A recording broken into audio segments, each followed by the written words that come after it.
Hey everybody, it's me, DeoGenZ, and it's time to play Pokemon Crystal. I don't know what to do. I don't know why he doesn't know what to do, but I know what to do. Win! That's right, we are going on a Kanto onslaught right now. We are going for badges after badges after badges, because it will lead us to the ultimate challenge. The toughest trainer in all of the games ever. Well, I guess that's a matter of perception. You might be thinking Steven from the third generation might be stronger than this trainer, but at the time, second gen, he was the most radical. Didn't have Eradicate on his team, didn't have it, but you know, he was very strong. We will get a chance to face that someone very soon. We are earning our badges in an awkward manner, but we are doing it. We are doing it. The next badges I'm going to head for after exploring Mt.Moon. I'm just taking this episode to do that and also battle these fools so we can get some extra experience. This way, when we do face that ultimate trainer, we will be tough enough to take him down. Because even though we are breezing through all of these Kanto minor trainers, trust me, the level that we're at now is not even close to high enough. I sincerely hope that I don't have to do another training montage video right before we have to face that tough trainer. But that's why I'm trying to balance it out, trying to make sure that every one of my Pokemon is getting experience points. And a great way to do that is with experience share. So that's why Chew continues to grow. And I love that. Weezing doesn't have Levitate in this generation. I never knew why fire breathers of all people were partnered with Weezings though. Oh wow, you have a flammable gas that actually will ignite when sparked. That doesn't make you a fire breather. That makes you a fool and dangerous with fire. You should not handle fire. You're gonna explode a gas bag. Is that your whole gig? You just show everybody how you mercilessly rip apart your Weezing by blowing it up with your fire-breathing tactics, and you do with the coughing. I am gonna defeat this coughing once and for all, nice and fast, so you never abuse it again. Look, Slugma, that's what they turn into. After the coughing and wheezing are all popped, they just turn into residual sludge that evolve into a Slugma. That's where Slugma came from. Fire-blown wheezings and coughing gel. That's the remaining poison inside them. Something you'll notice about Mt.Moon, I just checked, is there's no Pokemon Center here. But egad! It's been a while, DeoGenZ. Since I lost to you, I thought about what I was lacking with my Pokemon. And we came up with an answer. DeoGenZ, now we'll show you. He is going to show us his resolve. He's going to show us his answer. He's going to show us his different looking stance. Silver is changed. He has learned a couple of things since our last bout at the Elite Four, right at Victory Road, when he did not claim victory. So, our only Pokemon that fainted was Oddish. Not a big deal. Typhlosion will make this erosion of an explosion easy, so we win the match, because Sneasel, although it is a dark type, don't forget it is also sub-ice type. Spectacular! And its tail, its pink tail, looks like crystals coming out of its back, rather than a fan of a tail. Random jump cuts. Yes, that was my cat walking across the keys. I don't know if he messed up the recording. I really hope he didn't. If I have to rebattle my nemesis here, I guess it wouldn't be the worst thing in the world. We've only just destroyed his first Pokemon, but it's pretty easy. Again, the way for victory here is just counteract whatever he has on your team, on his team, with what you have on your team. If I had to guess, he's probably going to go for Feraligatr now. Let's see. Yep. He will never be able to catch you up in trying to battle, unless you're doing the no-switch mode, in which maybe you'll have a tougher time defeating him.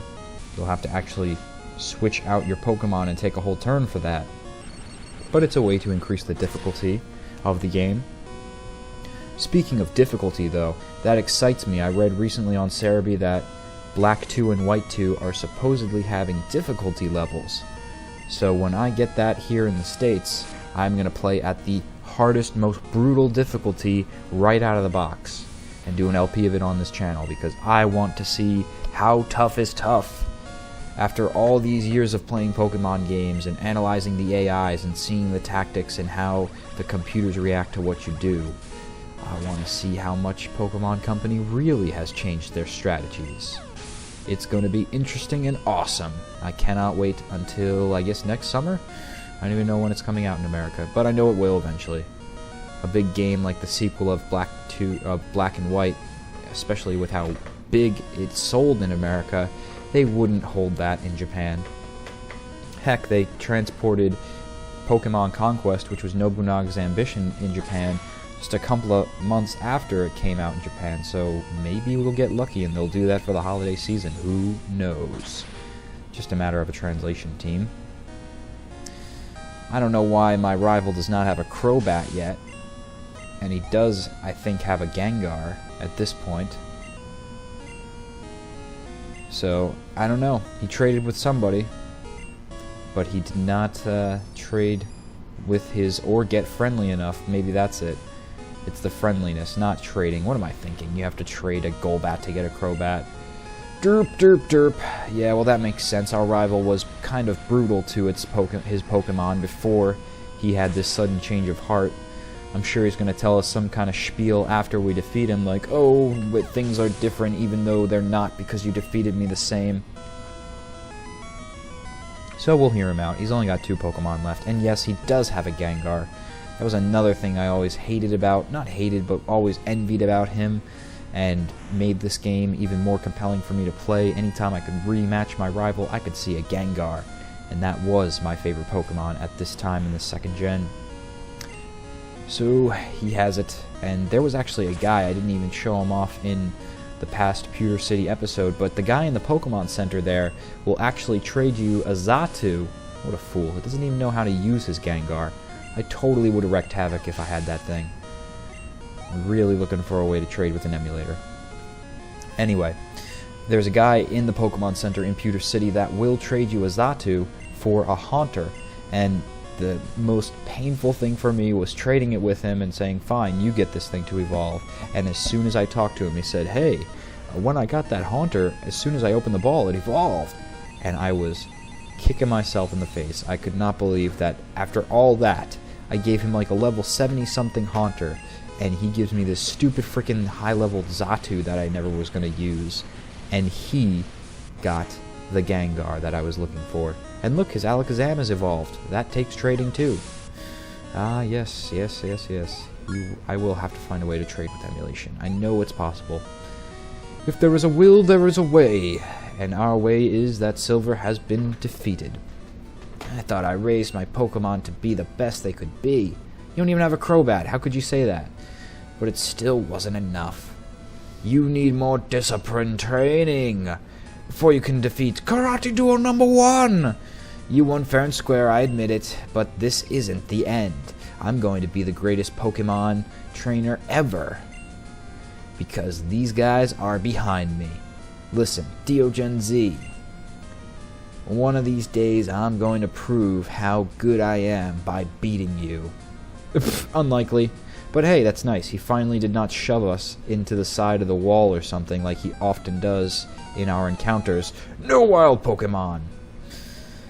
But that's pretty cool. That's really awesome that he has had a change of heart and now sees his Pokemon more as teammates and not tools for victory. So that's good. This little alcove area here is a really awesome place. It's Mt.Moon Square. And over here, well, no, this is the exit way that we'll take. But over here, the actual square, you will find Clefairy here on Monday nights. And when you find them there, they will do a little dance and flee when you get close to them, dropping a moonstone. So if you want to evolve a Nidoking, which is a very useful Pokemon to have on your team, or evolve Jigglypuff, Clefairy, Nidoqueen, any of those, use your Moonstone, and then you'll be able to do that. So this is the way that you get Moonstones. Some ways you have to talk to trainers in order to get their numbers, and then eventually they'll message you like Dana Lass, who we now cut from any episode she calls in. But she offers a stone, and the Clefairy of Monday Night Mt.Moon Square will offer a stone as well. In the next episode, we go to Viridian City.